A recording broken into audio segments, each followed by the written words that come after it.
Hello and welcome to Fake Awake, a space for investigating what troubles us and finding out why. I'm your host, Jess Royer, and today we're going to talk about creativity within education with a focus on the academy. I'm delighted to have you here with me as we address the question, why are we afraid to be creative?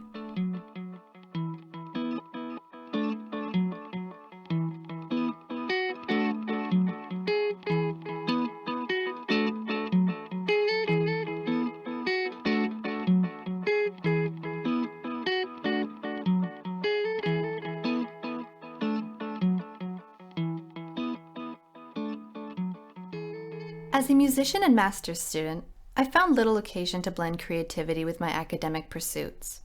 Creativity is for my basement, where I've hung sheets and strung up lights, building cotton walls that separate creative time with, well, the real world. What is happening to me? Why is it that I cringe when I see the phrase, "It is possible to do an alternate or creative format" in the assignment details of my graduate courses? Worse, sometimes I think it's a waste of my time and my money. The preference to go with the straightforward research essay seems incongruous with who I am outside of school. In this episode, I'm going to take you on a quest that took a few unexpected turns. Originally, I had called this episode Creativity in Academia, but I have changed it to suit the path the research has led me on. I had intended to answer why we are so afraid to be creative, and discovered what at times felt like a secret plot to have students keep the economy going, no matter the cost, for the benefit of the 1%. As I searched for answers to my original query, I learned there was much more to creativity than just fear. If imagination is not cultivated in our schools, then how can it be reflected in the solutions to the enormous problems of our time? Burayeva et al. Believe there is a need for a new type of thinking, creative thinking. In their 2020 study, they use the term Homo creator, almost as if a new type of human is in the works. They believe that because students are being trained to become future experts, it is necessary to encourage creativity purposefully and to unlock its potential. They write, "Creativity and innovation are fundamental to all disciplines." It is easy to see this trend is picking up in schooling. Just type creativity and education in any search engine, and a list of ways to incorporate creativity in classrooms extends beyond the arts, to management, business studies, and information and technologies programs. And I'm just naming a few. When we think of students in the John Molson School of Business in Montreal, Quebec, for example, we're not necessarily thinking of the most creative people, are we? Indeed, at times, creativity and innovation seem almost synonymous. Another study I read from 16 years ago said the same thing. One must be creative, or have the capacity for innovation, to solve new problems in this rapidly changing world with its uncertainty, complexity, and instability. It's not every environment that'll make us feel particularly creative, but little research has been conducted on this fact besides initial interest in the late 60s. This is where the Burayeva et al. Study comes in. They stress the need for developing an effective model of creativity management at universities because of the gap between potential and actual creative output. They want to close the gap, but note that creativity can be quite difficult to assess. What goes into being creative? Is creativity only about generating or creating something new? Some think this definition is not enough, and that novelty must be paired with appropriateness, otherwise the product can be completely random. The Burayeva et al. Study takes us a step back to look at some of the objective and subjective factors that may impact whether creativity will blossom in the university. Essentially, before we can assess creativity, we might ask what factors are affecting its potential. Some of these factors may be intellectual, institutional, conservative, motivational, psycho-emotional, or reflective. Burayeva et al. Aim to use the impact these factors have on creativity to increase the efficiency of pedagogical management of creativity. In their study, teachers and students were asked to look at statements and rate the level to which they agreed with that statement on a scale of 0 to 5, 5 being that they completely agreed with that statement. There are a few that really stood out to me. The first one was, the main factor inhibiting your creativity is the strict regulations of the educational process. This is where I struggle with being creative in school. How do I blend creativity with academic rigor? The second statement that I'll share is, it is the low self-esteem that hinders your creativity. Okay, so now we're looking at issues of confidence, which ties into the final statement I want to bring up, which is, you cannot violate borders. Obviously, they're not talking about physical borders here, but metaphorical ones. The boxes or rules that govern so much of what we do. So I guess what it comes down to is, do I have the confidence to veer off the track that I'm so accustomed to, that is familiar to me, and has produced results that I'm satisfied with? Even if writing an essay doesn't always bring me pleasure, why would I risk doing something else? More importantly, I wonder how well my professors will be able to assess my creativity. What if they just don't get it?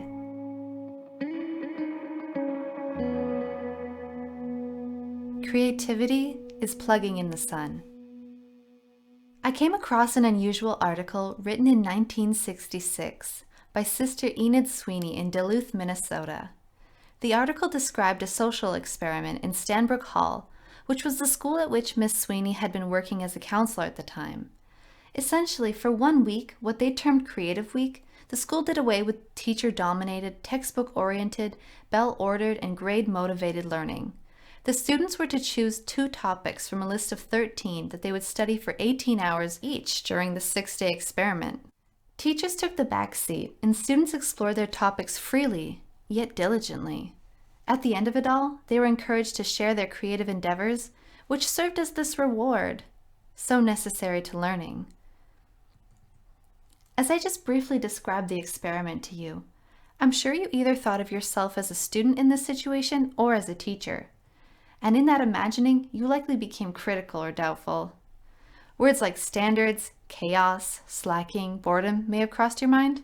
You may have even thought, this is fun for 1 week, but how would it work for an entire educational system? Let us get away from the extremes and analyze our ideas about learning.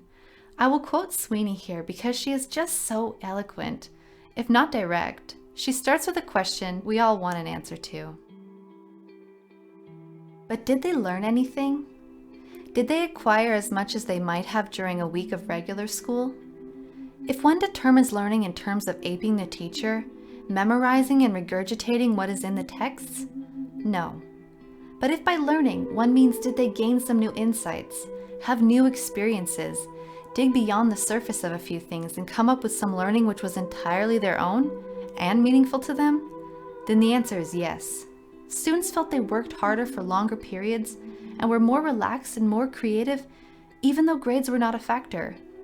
Perhaps it would be more correct to say because grades were not a factor.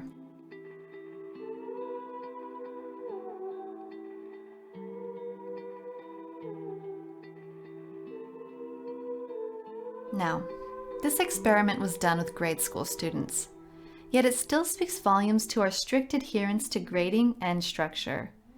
This was in 1966, but the more conservative among us today will decide that this kind of schooling is not for them. Give it to me straight, or in other words, just tell me what to do. Creativity is often first destructive and only subsequently constructive. One of the questions I started with before I began my research was, does creativity have value in neoliberal society? I am employing the word neoliberal to mean capitalism on steroids. Everyone for themselves, free market, as little government involvement as possible, a society in which our minds are being reconstructed and molded to think in business terms. Basically the race for success. In answering my question, I turned to Grigorenko, where she begins with a list of duties expected of someone in the global labor market. One must create, solve problems, generate ideas, demonstrate mental flexibility, think imaginatively, innovate.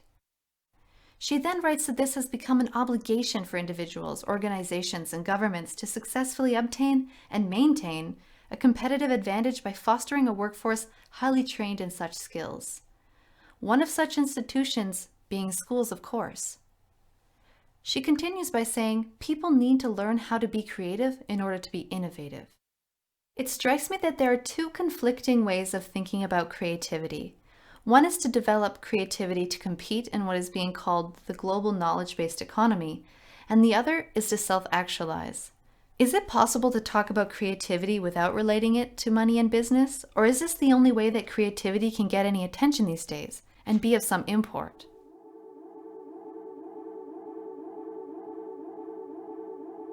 Besides its unnerving links to neoliberalism, creativity can be considered negative in a few other ways. The first is that creativity can lead to the replacement of something that was, and the second is that in replacing something, one must defy authority in some way. Grigorenko writes, "These two facets of creativity are highly challenging for those who attempt to foster it in their students, and will often lead to seemingly negative actions, resistance, and confrontation." The first facet, as Grigorenko calls it, ties into my question from earlier, which was why would I do something new or different from what I've been doing, when what I've been doing is working? No need to replace the well-respected reading response or essay. Some of us are persistently resistant to change.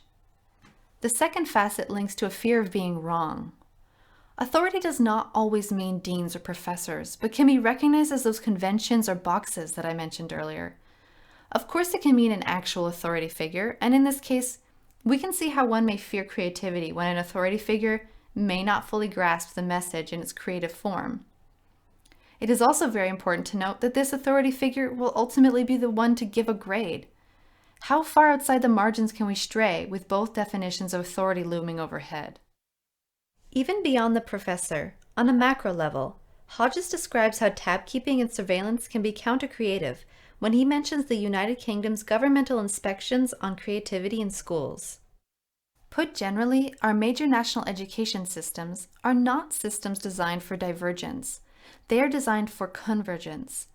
We might even say that there is little or no overlap between characteristics typically found in creative people and those that would describe the ideal pupil. Returning to the question of whether or not creativity has a stake in neoliberalism, yes, absolutely. But the bottom line is that the education system is not flexible enough to encourage nor assess creativity in any effective way.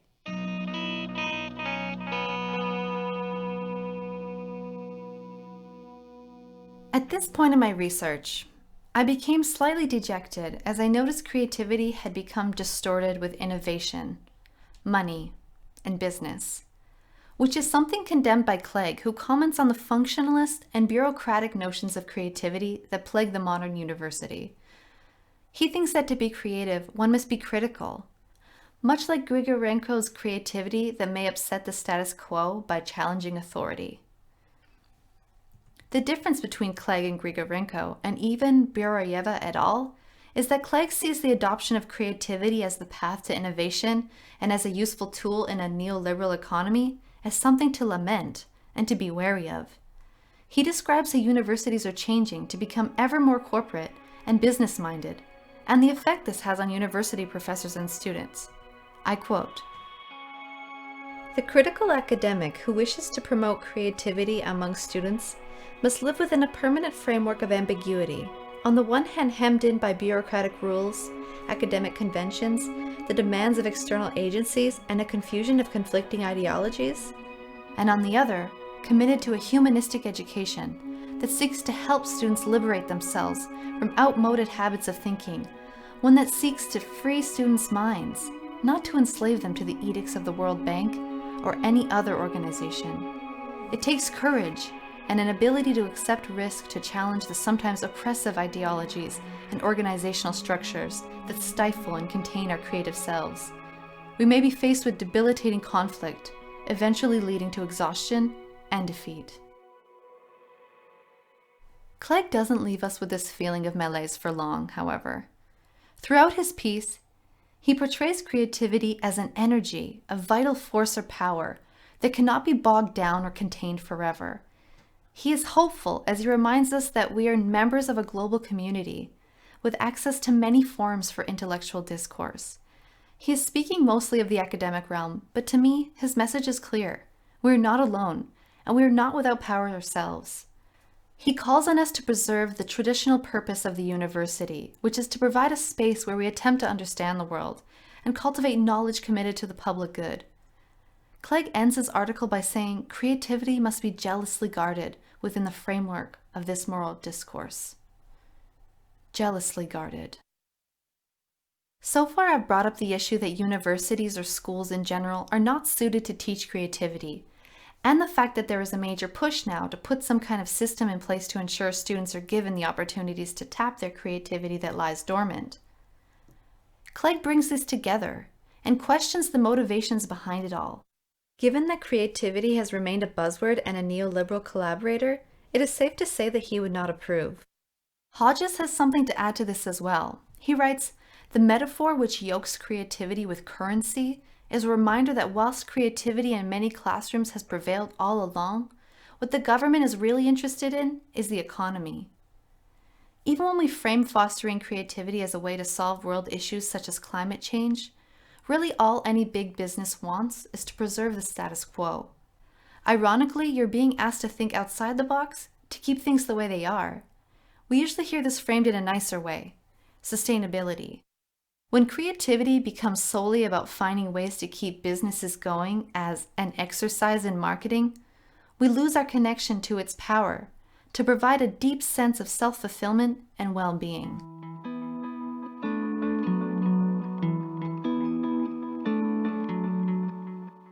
I want to talk now about how to do creativity the right way. Remember our Burayeva et al. Study? Well, at the end of their research, they found that the reason for the significant gap between the actual and potential levels of creativity of teachers and students is the tight regulation of the educational process, combined with the lack of interest of teacher in the development of students' creativity for students. So if you're not feeling especially creative in class, maybe don't blame yourself just yet. In an earlier study I found, students and professors were asked to rate how effective their university and professors were in promoting creativity in the classroom. Professors rated their teaching practice as favorable to the promotion of creativity, while students rated it much less favorably. The researchers posited that it is possible the professors were evaluating themselves according to what they perceived to be best practice, and not according to what they were actually doing in class. Before we get into how professors or any teacher can embark upon teaching for creativity, I want to look at the definition of creativity, something I have not done explicitly up until this point. There's a very good reason why I've held out on you, and it is that everyone says the same thing. Creativity is hard to define. Thus, I think it might be better to look at what creativity is not. Creativity is not a gift that is innate in only a select few, as in, you are creative or you aren't. Creativity is not exclusively on or off. There's no switch that can be flipped. Creativity is not possible in all situations. Sometimes the environment or situation is hostile to creativity. Creativity is not always an aha moment that materializes and is pure brilliance. Like most things, the creative process may need to be tweaked or a final product revised. It can't always be summed up as indescribable, as, "Oh, it just came to me." Clegg sees creativity as a power. And other authors, though their motivation for promoting creativity were related to marketplace competition, or learning to deal with the burden of the 21st century's problems as early as the elementary school levels, were sure to include their belief that creativity is in all of us. To use Clegg's term, we all possess this life force. We may never arrive at the perfect definition of creativity, but perhaps this is tolerable when we consider Grigorenko, who wrote that most research and literature on creativity is based within Western notions of creativity. If this is the case, are we really being creative? What modes of thinking are closed off when we standardize or attempt to manage the creative process? I'm not advocating for a complete removal of some sort of foundation on which to begin the complex process of encouraging or evaluating creativity, but these are important considerations to keep in mind along the way. Put simply, creativity may be expressed in different forms.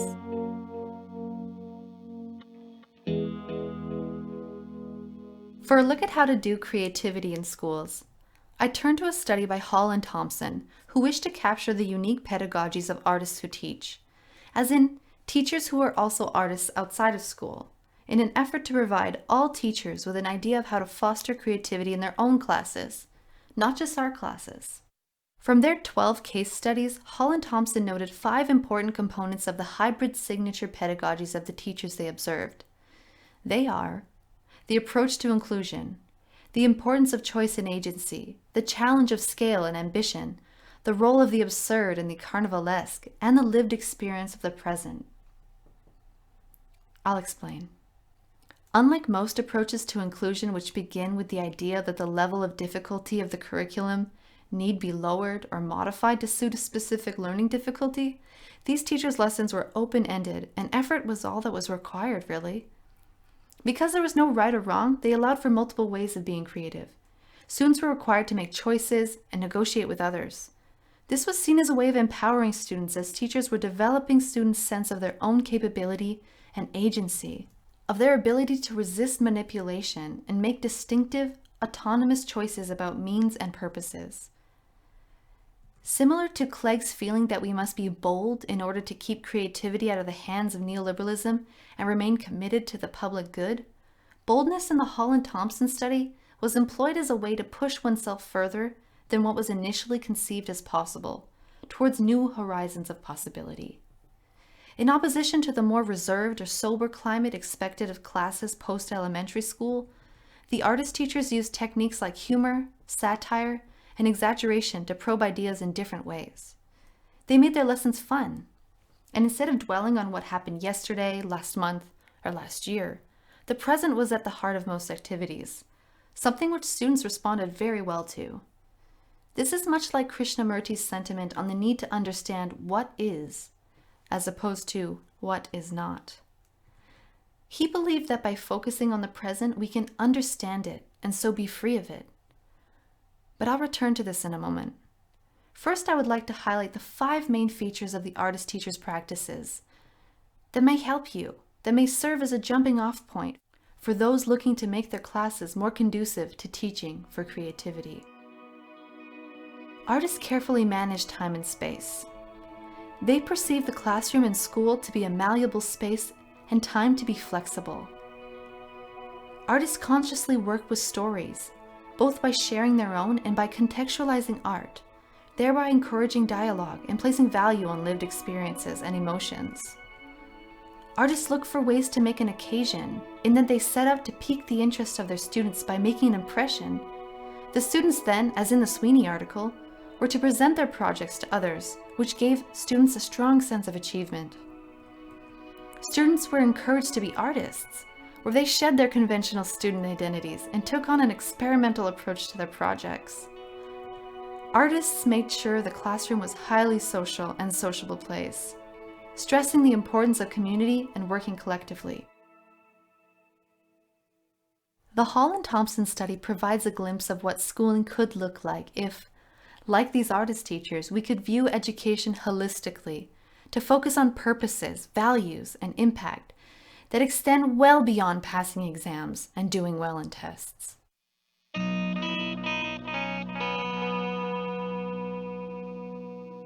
I want to end this episode by coming back to Krishnamurti.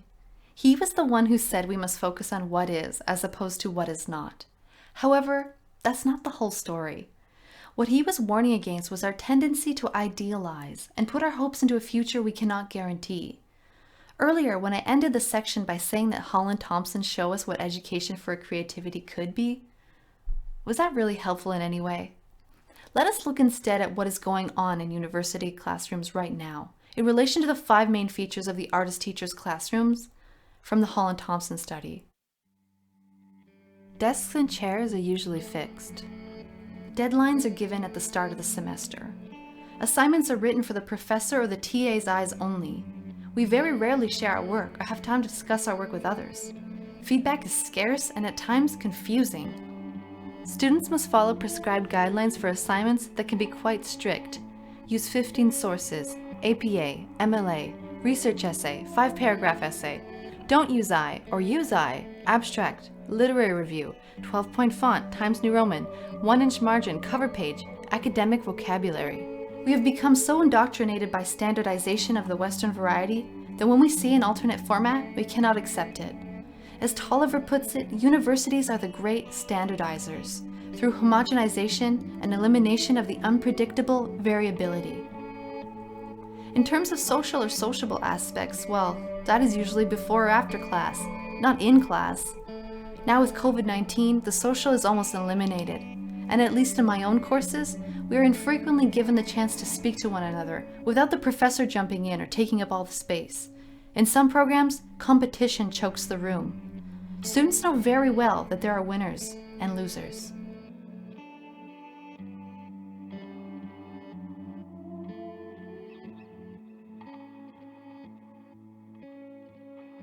Before a teacher or professor gives the option for a creative take on an assignment, they should ask, what have I done to provide necessary conditions that allow creativity to flourish? If the answer is nothing, should they even propose it as an option? And when no one takes the creative option, are they then allowed to insult students for doing exactly what their schooling has told them to do? If our ideal is creativity, we must first look at what we are doing now to make it happen. That first glance may be cast inwards. One study, which focused on pre-service early childhood educators, stated that the purpose for conducting the study was that a teacher's belief in regards to creativity is one of the most significant determinants in regards to teaching style. Thus, what you think creativity is, who you think can or cannot be creative, or how you think creativity manifests itself will influence the activities you choose to do and how you will present them. For example, if you believe that some people are creative while others are not, you're not going to waste your time trying to incite creativity in all students. Both for those who teach and those who are thinking about starting a creative endeavor, whether or not it will occur in an educational setting, the next step is to open a dialogue about what creativity is or what it is not. The divergent thinking needed for creativity is not always easily harnessed or blended with the convergence that is often also required. There should be talks about fears or motivations for being creative and the myths about creativity. There also must be occasion to work collaboratively and occasion to celebrate the work. Too often we spend weeks or months on an assignment for no one but the professor.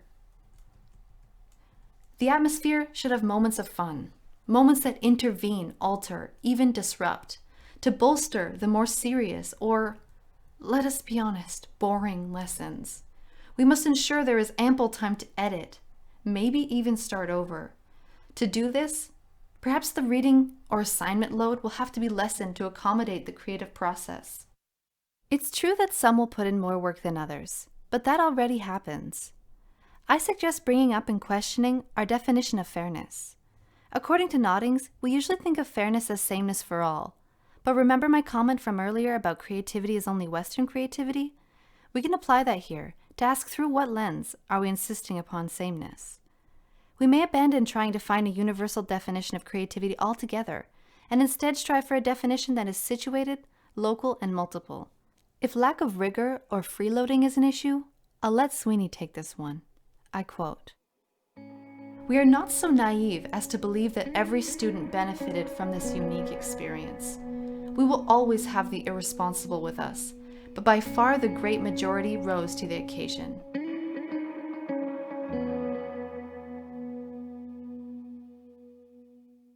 I hope that I've been successful in answering why we are afraid to be creative. Of course, I've only focused on creativity within education, though I do suspect much of what I've said can be grafted onto other scenarios.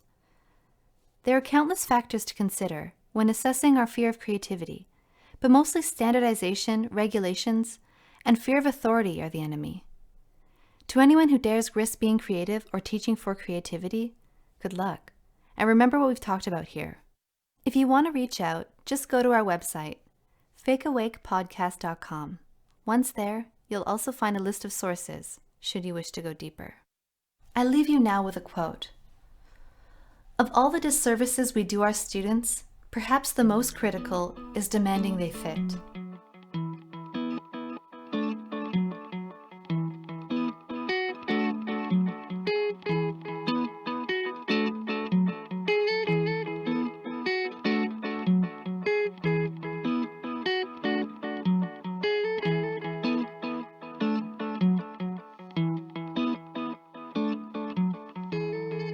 As a final note, I would like to mention where researchers could go next. I suggest a study that examines the relationship between creativity, success in school, and personal satisfaction. Some researchers on creativity have cautioned that we must be wary not to put too much on the impact of the school on creativity alone. We cannot know every aspect of what affects creativity in a person, but we may come closer to knowing if being creative can improve success in schools, and if by being creative students may develop personal satisfaction and well-being. I would like to thank first and foremost my spouse Michael, who helped turn my musical ideas into the beauteous soundscape you heard throughout the show, and without whom this podcast would have been probably recorded on my phone. Thank you to Amanda for your incredible artwork, as always. Also, an enormous thanks to the researchers and scholars who continue to fight for creativity.